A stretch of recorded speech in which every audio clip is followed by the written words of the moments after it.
Berjalannya tahapan kampanye pada pemilihan Bupati dan Wakil Bupati Bangka Selatan tidak menutup kemungkinan peserta pilkada kerap melanggar aturan yang telah disepakati.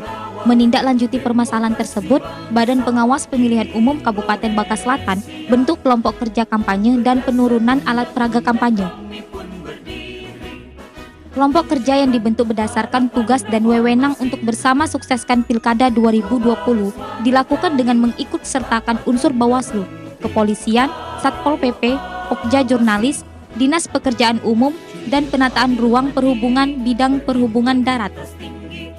Ketua Bawaslu Bangka Selatan Sahirin dalam sambutannya menyampaikan, di masa pandemi ini banyak hal yang bakal kita lakukan. Pertama, fokus pengawasan kita untuk 61 hari ke depan yakni pada STTP. Apakah ada pasangan calon itu mengantongi STTP? Apakah yang melakukan kampanye itu masuk dalam STTP? Kalau tidak masuk dalam STTP, kita berhak melakukan himbauan atau teguran. Sahirin mengatakan, pengawasan kampanye difokuskan pada protokol kesehatan, terkait apakah memenuhi standar protokol kesehatan apa tidak.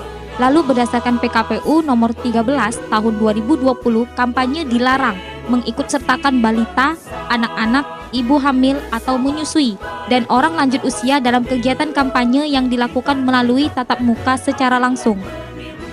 Sementara itu, Koordinator Divisi Pengawasan Humas dan Hubungan Antar Lembaga, Azari mengatakan, pembentukan Pokja kampanye hari ini kita bisa mengumpulkan dari berbagai stakeholder, termasuk dari wartawan, kepolisian, kemudian yang terlibat juga dari Satpol PP, Dinas Perhubungan, dan juga dari Bawaslu.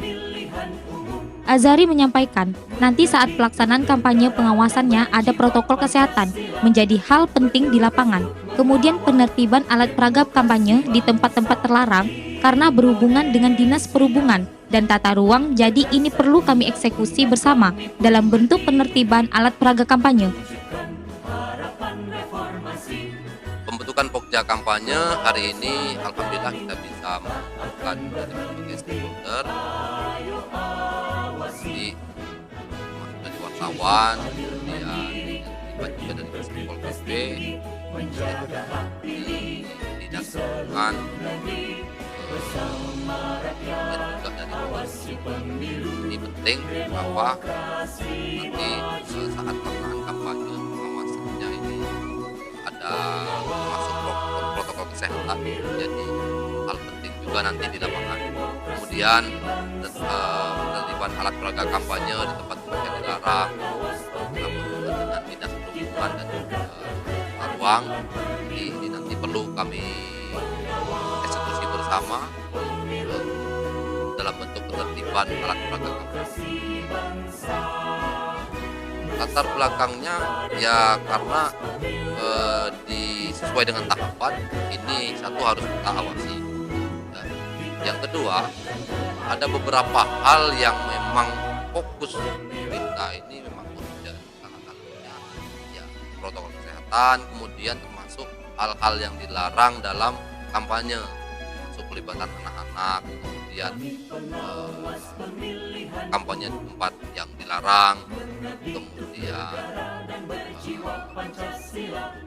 kampanye-kampanye yang dalam bentuk lain takutnya dimanfaatkan oleh salah satu pasangan calon. Dari Tobuali, Seftri Odina, Bawaslu Bangka Selatan melaporkan.